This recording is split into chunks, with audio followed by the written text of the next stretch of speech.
안녕하세요. 최흥철 교수입니다. 오늘은 제5주차 2교시 강의 시간입니다. 그러면 먼저 교재에 들어가서 같이 한번 살펴보겠습니다.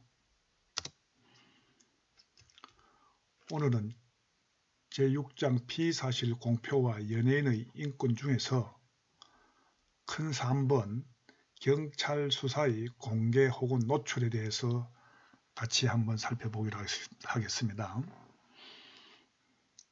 지난 시간에 1교시 시간에 피의사실의 공표와 연예인의 인권 중에서 큰 1번, 큰 2번은 살펴보았고요. 오늘은 큰 3번의 경찰 수사의 공개 혹은 노출입니다.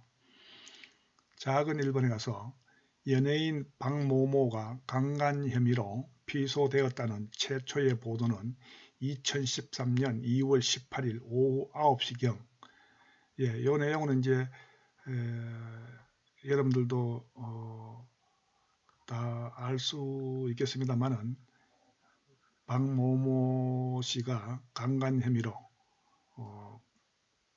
언론에 보도되었습니다. 2013년 2월이죠. 이 초기 단계부터 언론은 매우 구체적으로 박모모 사건에 대해 취재원을 경찰로 밝히면서 상세하게 보도. 이때 언론이 그 박모모 사건에 대해서 보도를 하면서 그 취재원은 경찰이다. 경찰에서 경찰로부터 취재한 내용이다라고 상세하게 보도했다는 내용입니다. 3. 박모모에 대한 보도가 연이어지자 그의 전 소속사가 트위터 계정을 통하여 박모모 사건의 섣부른 보도를 자제해달라는 글을 2월 18일 자정쯤 올렸으나 이 내용은 그 연예인 박모모 씨의 그 전 소속사가 이제 트위터 계정에 박모모 사건에 대해서 보도를 자제해달라고 이렇게 이제 내용을 올렸어요. 올렸는데 그 4번에 보면은 박모모 소환조사 및 대질조사, 국가수 거짓말 탐지기 조사 그리고 검찰에 대한 최종적인 사건 송치 이르기까지 전 과정이 노출되었으며 대부분의 언론이 서부경찰서를 출처로 밝히며 관련 내용을 시시콜콜하게 보도. 트위터 계정, 그래서 이제 박모모 씨의 소속사가 트위터 계정을 통하여 좀 보도를 자제해달라고 올렸지만 언론 보도에서는 박모모 씨의 어떤 대질조사, 국가수 거짓말 탐지기 조사 여러 가지 전 과정이 다 이제 노출되었습니다. 다 보도가 되었던 거죠. 그 다음에 그 대부분의 언론이 서부경찰서를 출처를 밝혔다는 거죠. 이 서부경찰서는 서울에 있는 서부경찰서입니다. 그죠? 서울 서부경찰서를 출처로 밝히면서 시시콜콜하게 모두 한 디테일한 부분까지 모두 보도가 되었다는 내용입니다. 5. 서부서는 검찰청 송치 내용을 2013년 4월 2일 오전 언론에 공식적으로 브리핑하였음. 서부서는 이제 수사 과정 송치 전에 검찰청 송치 내용을 언론에 공식 브리핑까지 하였다는 내용입니다. 6번 박모모 측에서는 그동안 경찰이 사건 정보를 무분별하게 언론에 공개했다며 수사 관계자에 대한 감사 요구. 그래서 이제 언론에서는 이제 무분별하게 시시콜콜하게 모든 부분을 다 보도가 되니까 박모모 측에서는 그동안 경찰이 이 사건 정보를 너무 무분별하게 공개했다면 이제 수사 관계자에 대해서 이제 감사를 요구한 거지요. 그 내용이요, 이제 그 언론 보도 내용인데 여러분들의 교재 한번 같이 살펴보기로 하겠습니다. 여러분들 갖고 있는 교재 104페이지, 105페이지, 106페이지에 대해서 같이 한번 살펴보도록 하겠습니다. 이것은 그 당시에 언론에 났던 내용인데요. 같이 한번 살펴보겠습니다. 먼저 104페이지 내용을 한번 보겠습니다.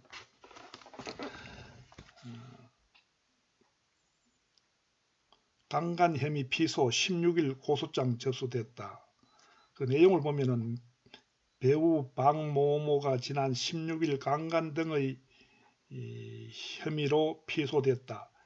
서울 서부경찰서 관계자는 18일 스포츠서울닷컴과 전화 인터뷰에서 지난 16일 박모모의 강간 혐의에 대한 고소장이 접수됐다. 피해자 A씨가 직접 신고했다. 그에 대한 조사가 이루어졌으며 만약 또 다른 확인이 필요하면 A씨를 다시 불러 조사할 수도 있다고 말했다. 이어 그는 조만간 박모모 씨를 소환할 예정이라고 밝혔다. 경찰 관계자에 따르면 박모모는 후배 연기자 K씨와 함께 A씨와 술을 마신 후 강간한 혐의를 받고 있다. A씨는 최근 박모모 K씨와 함께 술을 마시다 취해서 정신을 잃었는데 깨어나 보니 모처에서 강간당한 상태였다고 진술했다. 서부경찰서는 고소인과 피고소인 양측의 얘기를 들어본 후 사건 여부를 따질 계획이라며 자세한 일정은 아직 정해지지 않았다고 대답했다. 요 내용은요, 스포츠서울닷컴에서 2013년 4월 10일자 보도 내용인데요.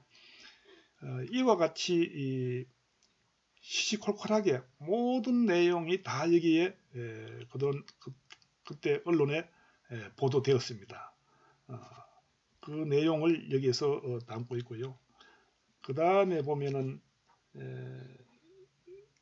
밑에 내려와서 보면은 서부경찰서 측 박강간 혐의 고소장 접수됐다. 18일 저녁 서울 서부경찰서 관계자 측은 리뷰스타와의 전화 연결에 박모모가 강간 혐의로 고소장에 접수된 것이 맞다라며 자세한 것은 더 면밀히 조사해야 알 수 있다. 현재로서는 구체적인 답변을 해둘 수 없는 상태라고 밝혔다. 이거는 한국일보의 2013년 4월 20일자 보도입니다. 그 다음에 105페이지 한번 보겠습니다. 105페이지 보면은 그 밑에 보면은 경찰 박모모 강간치상 혐의 기소 의견 검찰 송치. 윤태봉 서부경찰서 형사과장은 피해자 진술이 일관됐고 피해 여성이 엎혀 들어가는 CCTV 영상 내용 등을 토대로 대체로 고소인의 주장이 맞다고 판단했다며 다만 피고소인의 방어권 보장을 위해 불구속 상태로 송치했다고 설명했다. 윤 과장은 박 씨의 혐의에 대해 두 차례의 성관계 중 첫 번째는 중강간, 두 번째는 강간치상 혐의를 적용했다며 강간치상 혐의는 성관계 과정에서 피해 여성이 몸을 다친 혐의가 인정돼 적용된 것이나 자세한 내용은 확인해 줄 수 없다고 말했다. 이 내용은요, 이 내용은 그 연합뉴스 2013년 4월 20일자 보도 내용입니다. 그래서 상세한 내용까지 다 언론에 보도되었다는 내용이죠. 그 다음에 106페이지 같이 한번 살펴보겠습니다. 106페이지 보면은 2013년 2월 18일 22시경 A씨 고소장 접수 후 3일 만에 언론에 박모모 실명 공개. 2월 20일 A씨 박모모 집에 엎혀 들어갔다 CCTV 증거 자료 언급. 3. 2월 22일 박모모 성폭행 의혹 약물 감정 의뢰 사실 언급. 긴급 감정이므로 주중에 결과가 나올 것이라고 발표. 4. 2월 25일 출석 요구 불응 시 체포영장 검토하겠다고 언론에 유포. 5. 2월 26일 A씨의 혈액과 소변을 국가수에 분석한 결과 특이한 약물 성분이 검출되지 않았지만 이것이 사건 결과에 큰 영향을 미치지 않을 것이라는 식으로 입장 표명. 6. 3월 7일 박모모와 후배가 당시 서부경찰서에서 요청한 통화 내역과 필요한 정보들을 모두 자료로 제출하였음에도 불구하고 핸드폰 제출 거부 자체를 언론과 인터뷰. 3월 8일 카톡 내용만으로는 단정 힘들다며 성관계 직후의 정황으로 가장 중요한 카카오톡 내용이 여론화되는 것을 차단. 8. 3월 11일 A씨 몸에서 박모모 DNA 나왔다고 인터뷰. 9. 3월 20일 거짓말 탐지기 결과 모두 거짓이라며 거짓말 탐지기의 결과 언론에 유포. 10. 3월 22일 기소 의견으로 송치, 구속영장 검토 등 검찰 송치 의견을 미리 언론에 제공. 이 내용은 이제 박모모 씨 사건을 처음부터 송치까지 구체적으로 이제 내용을 추려서 내놓은 내용인데요. 여기 보면은 뭐 거짓말 탐지기 결과까지 언론에 다 유포된 거예요. 뭐 또 박모모 씨 A씨 몸에서 박모모의 DNA가 나왔다라고 인터뷰한 내용도 언론에 공개되었고 또 뭐 여러 가지 아주 디테일한 부분까지 전부 다 언론에 공개가 되었다는 거죠. 그래서 이제 이러한 것들은 과연 바람직한 현상인가? 그러면은 연예인 박모모 씨의 어떤 인권 침해라든지 어떤 뭐 사생활 침해라든지 이런 부분들은 그러면 어떻게 할 것인가 하는 문제가 발생하겠죠. 예. 그 다음 페이지 한번 들어가 보겠습니다. 큰 4번에 가서 이른바 피의자와 피해자의 무너지는 프라이버시권. 1. 숨을 곳 없는 사람들의 프라이버시가 대법원에서 적시한 수사기관의 피의사실 공표 행위가 허용되기 위한 요건 및 그 판단 기준. 예. 그래서 이제 언론에서 보도되는 어떤 내용, 즉 수사기관의 피의사실 공표 행위가 어떠한 요건을 갖추어야 하는지, 또 그 공표 행위가 공표 행위를 하기 위해서는 어떤 판단해야 되는지 판단 기준, 여기에 대해서 내용이 나와 있는데요. 같이 한번 살펴보겠습니다. 수사기관의 발표는 원칙적으로 일반 국민들의 정당한 관심의 대상이 되는 사항에 관하여 객관적이고도 충분한 증거나 자료를 바탕으로 한 사실 발표에 한정되어야 하고, 이를 발표함에 있어서 정당한 목적하에 수사 결과를 발표할 수 있는 권한을 가진 자에 의하여 공식의 절차에 따라 행하여져야 함. 예. 이 내용은 뭐냐 하면은 그 수사기관의 수사 결과 발표인데요. 경찰이나 검찰에서 발표하는 이 발표는 어떤 충분한 증거나 자료를 바탕으로 발표가 돼야 되고요. 또 객관적이라 해야 합니다. 그죠? 주관적이면 안 되겠죠. 객관적이라 해야 되고 충분한 증거나 자료를 바탕으로 발표가 돼야 된다는 거죠. 또 발표를 하되 개인의 어떤 인권이나 사생활이 침해되지 않도록 최소한의 발표가 이루어져야 한다 하는 내용입니다.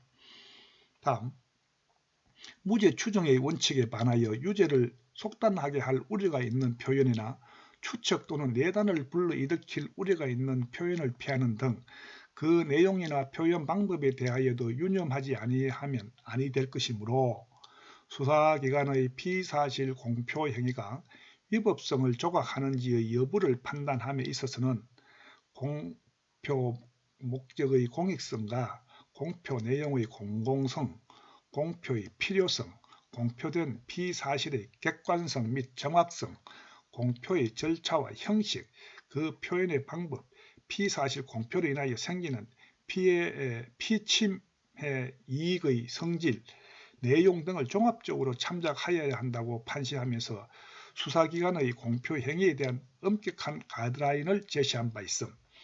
예, 이 내용은 이제 대법원에서 공표 행위에 대한 엄격한 가이드라인을 제시한 그 내용인데요.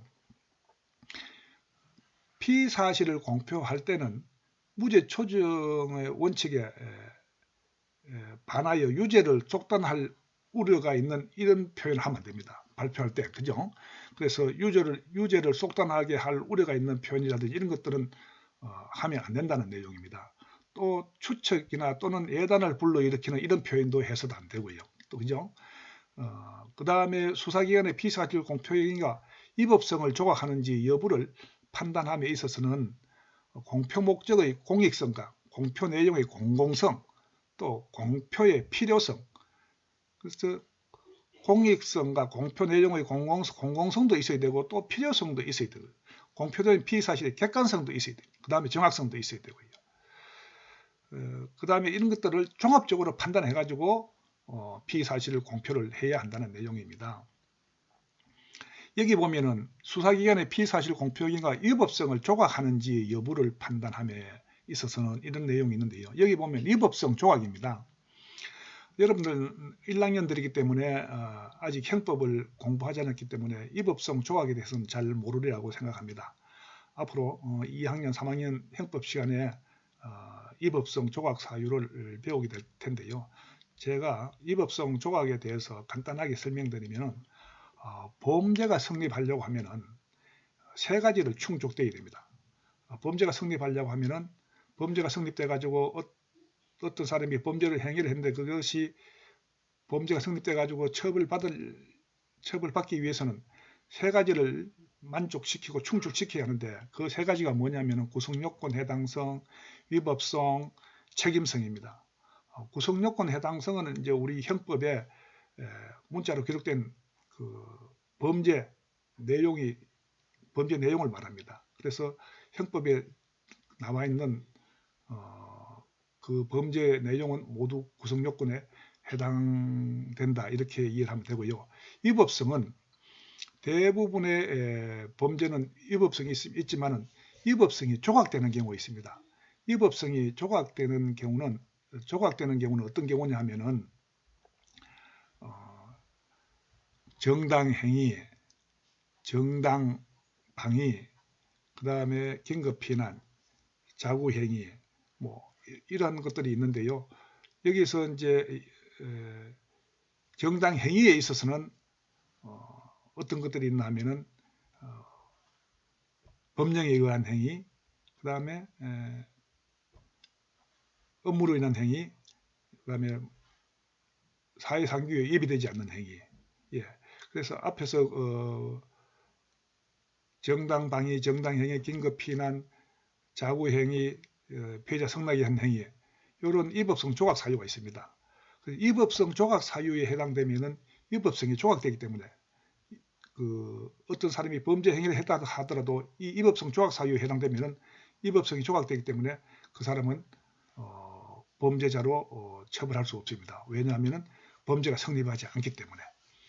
마지막에는 이제 책임성이죠. 책임성은 대부분의 범죄자의 책임성은 인정되지만은 책임성이 조각되는 경우가 있습니다. 책임성이 조각되는 경우는 어떤 경우냐? 형사 미성년자, 만 14세 미만의 형사 미성년자, 만 14세 미만의 형사 미성년자가 범죄 행위를 했다 하더라도 책임성이 조각되기 때문에 범죄가 성립하지 않아서 처벌할 수가 없는 거죠. 그 다음에 책임성이 조각되는 것은 정신 이제 장애자죠. 그렇죠. 조현병, 심신장애가 여기에 해당됩니다.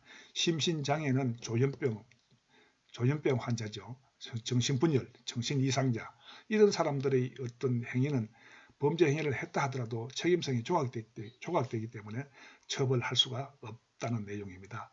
그래서 위법성 조각 사유는 제가 뭐 간단하게 설명드렸는데요. 나중에 2학년, 3학년 때 형법 시간에 좀 더 구체적으로 공부를 하시기 바랍니다. 다음 페이지. 피의사실의 공표 행위가 정당하려면 공표 목적의 공익성과 공표 내용의 공공성, 필요성 등 일련의 요건을 갖추도록 요구함으로써 수사기관의 무분별한 피의사실의 공표로 인한 피의자의 인권 침해를 예방하려는 태도를 명확히 한 것임. 예. 그래서 피의사실 공표 행위를 정당하려면은 공표 목적의 공익성도 있어야 되고 공표 내용의 공공성, 필요성 이런 것들이 갖춰져야 돼요. 이런 것들이 갖추어지도록 요구하는 것은 왜 그러냐 하면은 피의자의 인권 침해, 사생활 침해를 예방하자는데 그 목적이 있다라고 하겠습니다. 그 다음 경찰이 박모모 사건을 특정 강력 범죄의 처벌에 관한 특례법상 특정 강력 사건으로 간주했을 수도 있으며 동법 제8조의 2는 수사기관이 특정 강력범죄 사건의 피의자의 얼굴, 성명 및 나이 등 신상에 관한 정보를 공개할 수 있는 경우로, 예, 여기에 보면은 이제 당시 이제 경찰이 서울 서부경찰서에서 박모모 사건을 공개했을 때, 피의 사실 공표를 했을 때 어떻게 판단했나 하면은 특정 강력범죄의 처벌에 관한 특례법상 특정 강력 사건으로 판단했다는 거죠. 그래서 이제 그 피의 사실을 공개했다, 이렇게 경찰에서는 이제 이야기를 하고 있는데요. 동법 제8조 2에 보면은 수사기관의 특정 범죄의 강력 사건의 피의자의 얼굴이라든지 성명이라든지 나이 등 신상에 관해서 공개를 할 수 있도록 이렇게 되어 있습니다. 거기에 보면 그 구체적인 내용으로는 1. 범행수단이 잔인하고 중대한 피해가 발생한 특정 강력범죄 사건일 것. 그 다음에 2에 가서 피의자가 그 범죄를 범하였다고 믿을 만한 충분한 증거가 있을 것. 예. 3. 국민의 알 권리 보장, 피의자의 재범 방지 및 범죄 예방 등 오로지 공공의 이익을 위하여 필요할 것. 예. 4. 피의자가 청소년 보호법 제2조 제1호의 청소년에 해당하지 아니할 것 등의 요건을 갖출 것을 요구. 그래서 이러한 내용들, 뭐 범행 수단이 잔인하고 중대한 피해가 발생한 특정 강력 범죄 사건일 때 공표를 하라는 거죠. 피의 사실 공표를 해야 되지. 뭐 잔인하지도 않고 중대한 피해가 발생하지도 않고 잔잔한 사건까지 모두 피의 사실 공표하지 말라는 이야기입니다. 왜? 개인의 인권이나 사생활이 침해되기 때문에 그렇겠죠. 그 다음에 피의자가 범죄를 범하였다고 믿을 만한 충분한 증거가 있을 때 피의 사실 공표를 해라. 그 다음에 여기 보면은 피의자가 청소년 보호법 제2호의 청소년에 해당하지 아니할 것 등의 요건을 갖출 것을 요구합니다. 다시 말씀드리면은 피의자가 청소년이면 피의사실 공표하지 말라는 이야기입니다. 왜? 피의자가 청소년은 아직은 어린 나이이기 때문에 그 피의사실 공표를 해서 안 된다는 내용입니다. 그 다음 또한 공개를 할 때에도 피의자의 인권을 고려하여 신중하게 결정하고 이를 남용해서는 아니 된다라고 규정. 예, 피의자 인권을 고려해가지고 신중하게 결정해야 됩니다. 경찰이나 검찰에서 피의 사실 공표할 때 함부로 해서는 안 된다는 거죠. 무분별하게 말이죠. 디테일한 부분까지 전부 다 공표해서 안 됩니다. 정말로 신중하게 결정을 해야 되고 이를 남용해서는 더더욱 안 된다 하는 규정입니다. 다음 페이지. 대법원은 부산지방경찰청 등의 원고, 서봉만 등 5명에 대한 간첩 혐의 사실의 수사 결과 발표는 발표된 피의 사실의 객관성 및 정확성, 발표의 절차와 형식, 그 표현의 방법, 발표로 인한 피침해 이익의 성질, 내용 등에 비추어 볼 때 어느 모로 보나 위법성을 조각한다고 할 수 없다고 판단하여 피의 사실 공표 행위가 위법성을 조각한다는 피고의 항변을 배척하였다고 판시. 예, 이 내용은 이제 대법원에서 판시한 내용인데요. 부산지방경찰청에서 이제 간첩 혐의로 서봉만 등 5명에 대해 가지고 이제 범죄 사실 수사 결과를 발표를 했어요. 그래서 그때 보면은 정확성, 발표의 절차와 형식 이런 것들을 다 보았을 때 위법성을 조각할 수 없다고 판단하여 피의사실 공표 행위가 위법성을 조각한다는 피고의 항변을 배척하였다고 판시했습니다. 그래서 이거는 이제 부산지방경찰청에서 이것은 잘못했다라고 판시한 내용입니다. 다음 법원의 이러한 태도는 경찰이 박모모 사건의 수사 결과를 알려달라는 언론의 끈질기고 강력한 요구 및 이미 언론에 이 사건이 노출되어 국민적 관심이 집중된 점, 그리고 박모모가 대중에게 인지도가 높은 연예인이어서 공인이란 점, 국민의 알 권리 및 언론 보도의 자유권 등을 들어 언론 공표를 결정하였다 해도 그 위법성이 조각될 수 없음을 보여줌. 예, 이 내용은 뭐냐 하면은 경찰이 이제 박모모 사건의 수사 결과를 발표를 했는데요. 피의사실 공표를 했는데 이때 경찰에서는 이제 법원에서라든지 그 박모모 측 에서는 이거 경찰이나 언론이 너무한 거 아니가? 왜 언론에다 공표를 하느냐라고 이의를 제기했습니다. 했을 때 경찰에서는 이것이 언론이 끈질기고 강력한 요구를 했다. 뭐 이미 언론에 노출된 국민적 관심이 집중된 사건이다. 뭐 박모모가 대중에게 인지도가 높은 연예인이라서 공인이라는 점, 뭐 국민의 알 권리 및 언론의 보도의 자유권 등을 들어서 언론 공표를 했다고 경찰은 이야기하지만은 그렇다고 해서 경찰이 피의사실 공표죄로 피의사실 공표죄의 그 위법성이 조각될 수 없다라고 법원이 판단한 내용입니다. 그래서 여러분들이 경찰 공무원이 됐을 때 이러한 것은 정말로 심사숙고해서 잘 결정해야 됩니다. 이것은 국민의 알 권리 및 언론 보도의 자유권도 중요하지만 개인의 인권 침해라든지 개인의 사생활 침해 이런 것은 더더욱 중요하다는 것을 인식하여야 합니다. 다음 바.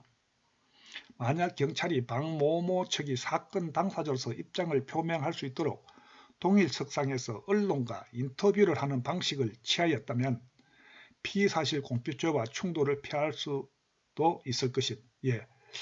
만약에 박모모 측하고 경찰하고 박모모 측의 어떤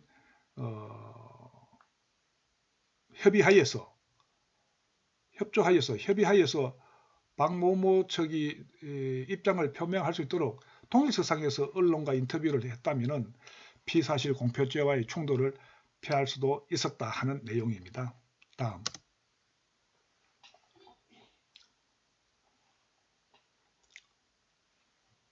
이 드러난 피해자의 사생활. 가.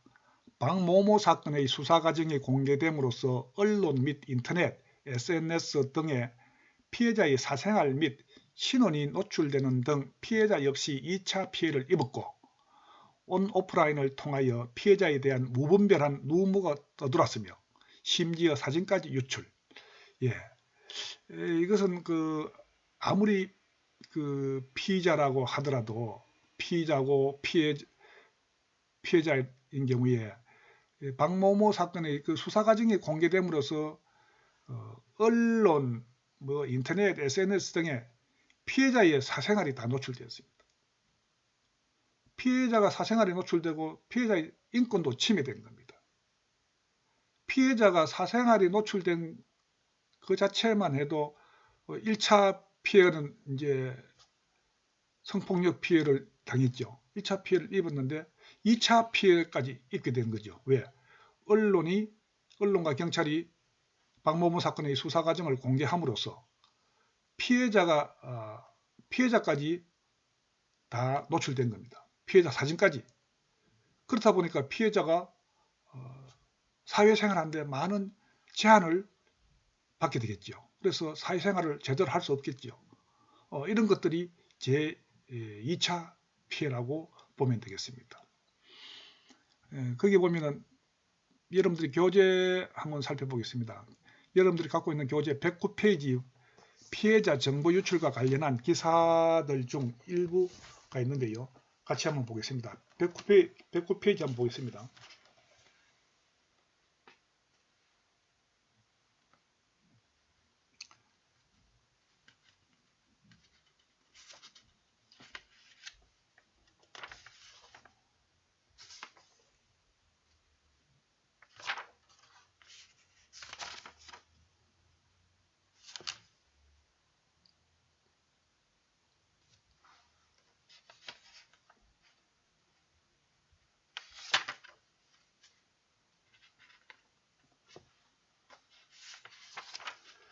어떻게 보면은 여러 형태로 나와 있는데요. TV조선 박모모 사건으로 본 대중심리는 2013년 3월 10일 델리안 이미지 추락 박모모 신상 털린 A양. 여기서 신상 털린 A양은 피해자를 말합니다. 누가 피해자일까? 그 다음에 스포츠 동화 카드라 통신 신상 털기 상처만 키우는 박모모 사건 2013년 3월 16일 EBS 이 박모모 고소인 그 다음 전 소속사 진짜 피해자는 누굴 헤럴드 생생뉴스 박모모 사건 A양 신상 일파만파 진실은 스포츠조선 신상 털린 A양 과거 피해자가 꽃뱀으로 몰랐던 부충격 OBS TV 동성남부터 A씨까지 제3의 피해자 속출. 여기에서도 잘 나와 있죠. 그래서 이제 피해자 A양에 대해서 신상이 다 노출된 겁니다. 그래서 여기 보면은 피해자가 뭐 꽃뱀으로 이런 것까지 다 나와 있고요. A양의 과거, 그래서 A양 가족까지도 사회생활 하는데 피해를 주었다는 내용입니다. 그래서 경찰이나 검찰에서 피사실 공표 수사 과정을 공개할 때는 정말로 심사숙고해야 된다 하는 내용입니다. 그 다음 형사 절차상 피해자의 프라이버시를 보호하기 위하여 특정 강력범죄의 처벌에 관한 특례법, 처벌에 관한 특례법입니다. 그죠? 그 다음에 특례법 제8조는 출판물, 게재 등으로부터의 피해자를 보호하도록 규정. 여기 보면 그 특례법 제8조에 출판물, 게재 등으로부터 피해자를 보호하도록 규정되어 있습니다. 그럼에도 불구하고 박모모 사건은 피해자의 그 신상이 공개되었다는 내용입니다. 성폭력 범죄의 처벌 등에 관한 특례법 역시 이 규정을 준용. 나아가 이 법 제22조는 피해자의 신원과 사생활, 비밀 누설 금지를 위하여 성폭력 범죄의 수사 또는 재판 기간에 대하여 피해자의 주소, 성명, 나이, 직업, 용모, 그 밖에 피해자를 특정하여 파악할 수 있게 하는 인적사항과 사진 등을 공개하거나 다른 사람에게 누설하여서는 아니 된다고 명시. 여기 보면은 그 22조에는 그 피해자의 주소라든지 성명이라든지 나이, 직업, 용모 이런 것들을 그 파악할 수 있는 인적사항, 사진 등을 공개해서는 안 된다라고 나와 있어요. 나와 있는데도 불구하고 박모모 사건의 피해자 A씨는 다 공개가 된 거죠. 잘못됐다는 내용입니다. 언론과 경찰이 잘못됐다는 내용을 담고 있습니다. 박모모 사건의 수사 초기 단계부터 언론은 그 피해자를 연예인 지망생이라고 보도하며 출처를 경찰이라고 밝힘. 언론사에서 그 피해자에 대해서 연예인 지망생이라고 이렇게 보도를 하면서 그 내용은 경찰에서 나왔다라고 출처까지 다 밝힌 겁니다. 그냥 피해자 A씨 하면 끝나는데 이 사건을 보도하는 데 있어서 이 피해자 A씨가 연예인 지망생이라든지 어떤 사진이라든지 이런 것이 왜 필요한지 전혀 필요 없는 내용을 보도했다는 내용입니다. 다음 페이지.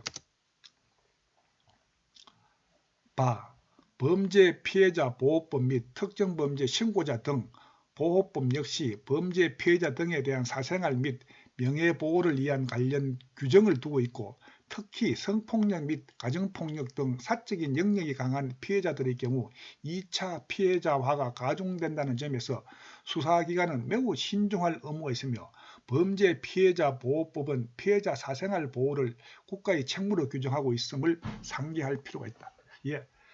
피해자 보호법이 있는데요. 이것은 피해자 사생활 보호를 국가의 책무입니다. 피해자의 사생활 보호는 국가의 책무인데도 불구하고 박모모 사건에 있어서는 피해자 A양이 그대로 다 노출된 거죠. 여기 보면은 성폭력 및 가정폭력 등 사적인 영역이 강한 피해자들의 경우 2차 피해가 가중된다는 겁니다. 가정폭력이나 성폭력 이런 것은 정말로 유념해야 된다는 겁니다. 이것은 가급적이면 수사 과정을 발표 안 하는 것이 좋다는 얘기입니다. 왜냐하면 성폭력이나 가정폭력은 2차 피해자화가 우려되기 때문에 그렇습니다. 여러분이 만약에 경찰 공무원이 된다면 성폭력이나 가정폭력을 담당할 경우에 피의사실 공표라든지 수사 결과 발표라든지 이런 것들은 정말로 심사숙고해서 개인의 사생활 침해, 인권 침해가 되지 않는지 분명히 한번 짚어보고 결정을 해야 합니다. 그 다음 4. 박모모 사건의 수사 과정의 공개 및 검찰로의 송치 이후에도 계속된 경찰의 언론과 인터뷰 등은 피해자 보호라는 차원에서 지양되어야 합니다. 예, 그렇죠. 수사 과정의 공개 및 검찰로 송치 이후에도 그 경찰의 언론과 인터뷰 이런 것들은 피해자 보호 차원에서 지양되어야 됩니다. 그런데도 불구하고 박모모 사건은 그렇지 못했다는 내용입니다. 그 다음에 큰 5. 알 권리는 늘 신성한가? 언론의 보도 태도는 공정한가? 작은 1. 법원은 국민의 알 권리 보장 차원에서 언론 보도에 대하여 그 가이드라인을 제시하고 있는데 먼저 신문에 대하여는 법원이 국민의 알 권리와 그 언론 알 권리 보장 차원에서 언론 보도하는 것에 대해서 가이드라인을 제시해 놓은 게 있어요. 있는데 신문과 방송에 대해서 가이드라인을 제시했는데 먼저 신문에 대해서 한번 살펴보겠습니다. 신문은 헌법상 보장되는 언론 자유의 하나로서 정보원에 대하여 자유로이 접근할 권리와 취재한 정보를 자유로이 공표할 자유를 가지므로 종사자인 신문기자가 기사 작성을 위한 자료를 수집하기 위해 취재활동을 하면서 취재원에게 취재에 응해줄 것을 요청하고 취재한 내용을 관계법령에 저촉되지 않는 범위 내에서 보도하는 것은 신문기자의 일상적 업무 범위에 속하는 것으로서 특별한 사정이 없는 한 사회 통념상 용인되는 행위라고 보아야 한다라고 판시. 이것은 신문기자가 취재하고 또 보도하고 하는 이런 것들은 언론 보도의 자유를 언론 보도의 자유로서 기자가 할 수 있다. 이것은 일상생활이다. 신문기자의 일상생활이다. 일상적인 업무다. 이렇게 판시를 한 내용입니다.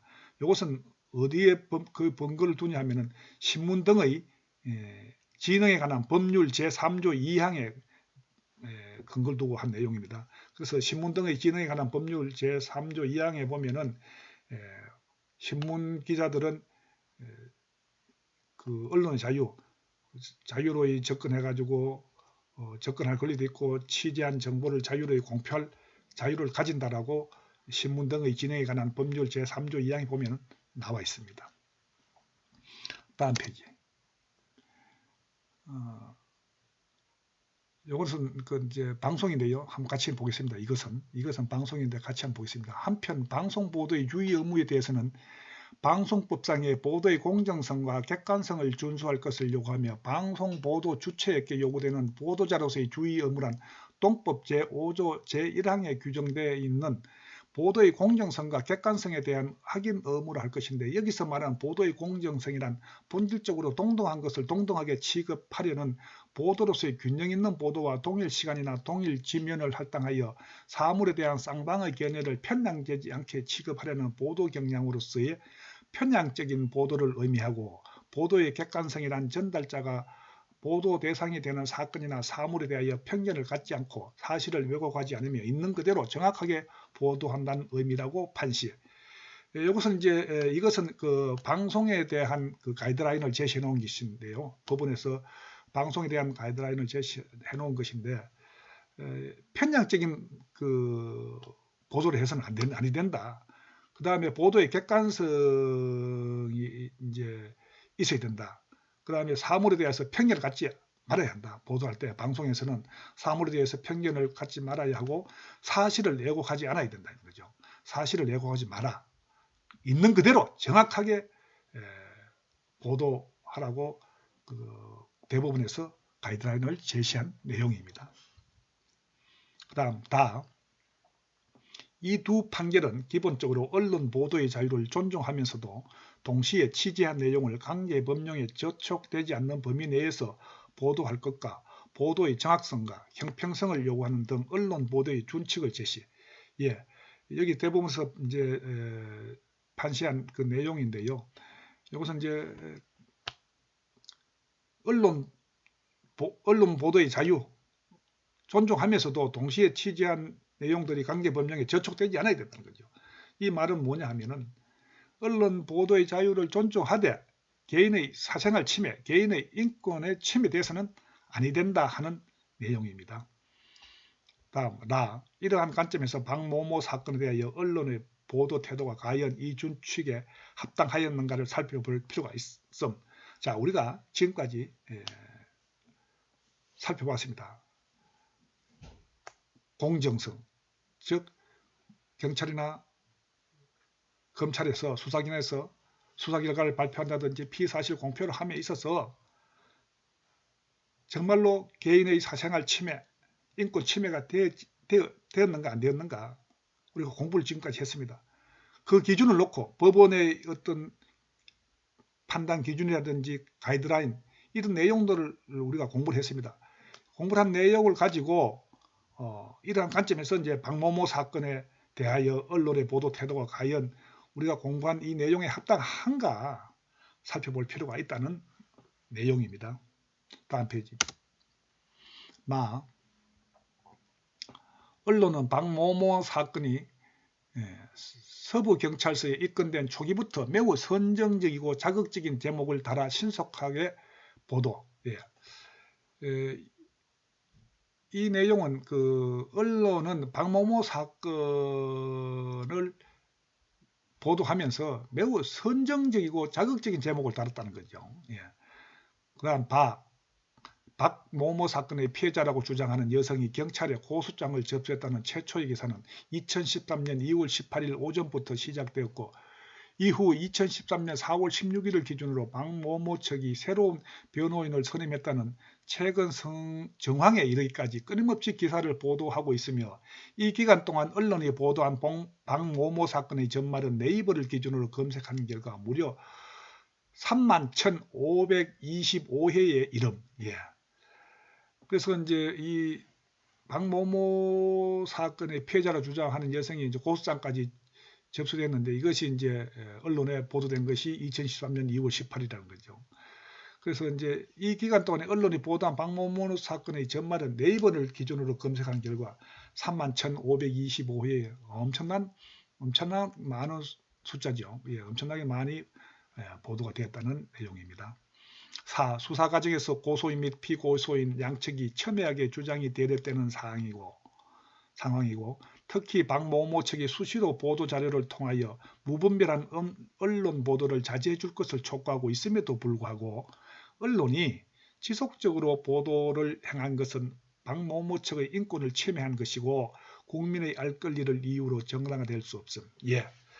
이 내용은 경찰이 수사 과정을 발표하면서 무분별하게 언론이 보도를 했다는 거죠. 그래서 피해자 측에서 자제해 줄 것을 보도를 자제해 줄 것을 촉구도 했어요. 그럼에도 불구하고 지속적으로 보도를 한 것은 박모모 측의 인권을 침해한 것으로 봐야 한다는 거죠. 그래서 국민의 알 권리를 이유로 정당화될 수 없다는 내용입니다. 아무리 국민의 알 권리가 중요하지만은 피의자 박모모의 인권을 침해해서는 아니 된다는 겁니다. 과연 박모모의 인권을 침해한 것이 없는가, 사생활 침해된 것이 없는가 한번 살펴볼 필요가 있다.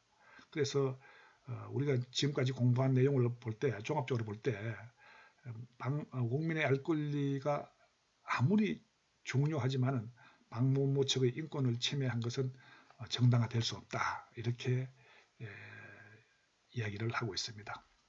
그 다음 언론은 박모모가 대중에게 인지도가 매우 높고 경찰 수사 이후 대중의 관심이 높았던 높았던 점 등을 들어 일반인의 알 권리를 충족시킨다는 즉 공익적 목적으로 경찰이 발표한 사실을 보도했다고 그 이유를 들 수 있으나 경찰은 이제 박모모 사건을 수사 결과를 발표하면서 공익적 목적으로 국민의 알 권리를 충족시킨다는 이런 사유로 발표를 했다라고 할 수 있으나 다음 페이지 보겠습니다.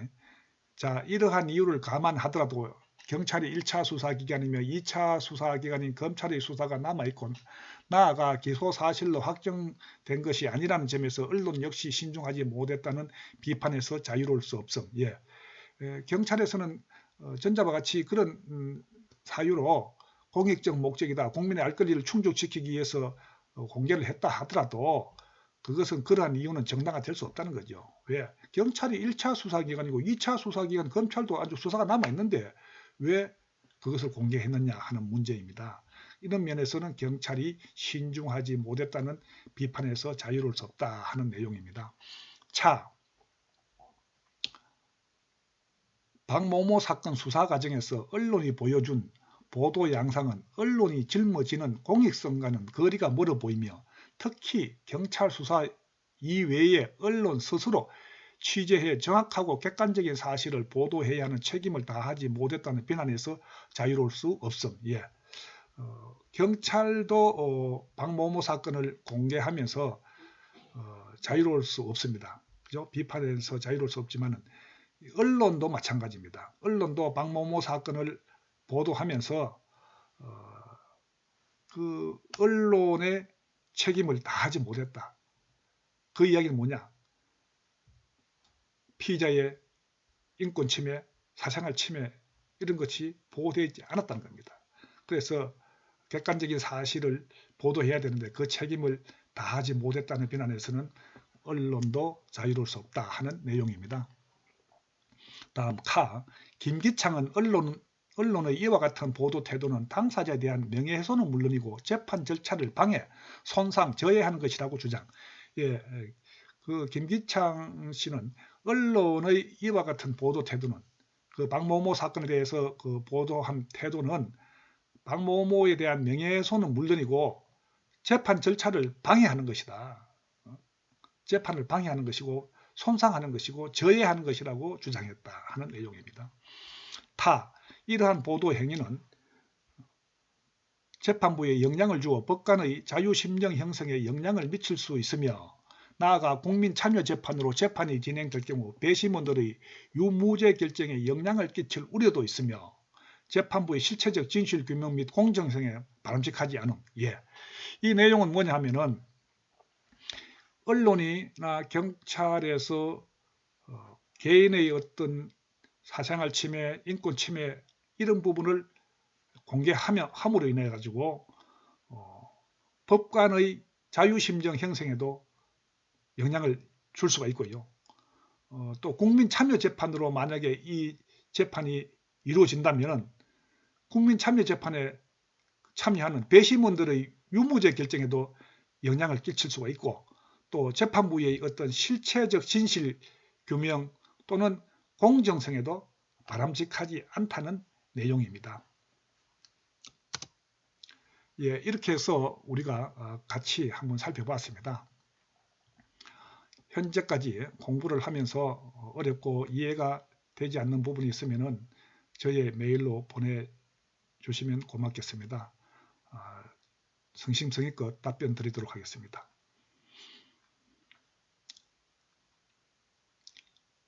현재까지도 코로나가 종식되지 않고 있습니다. 여러분들 항상 코로나 조심하시고요. 건강하세요. 대면 수업 때 뵙겠습니다. 감사합니다.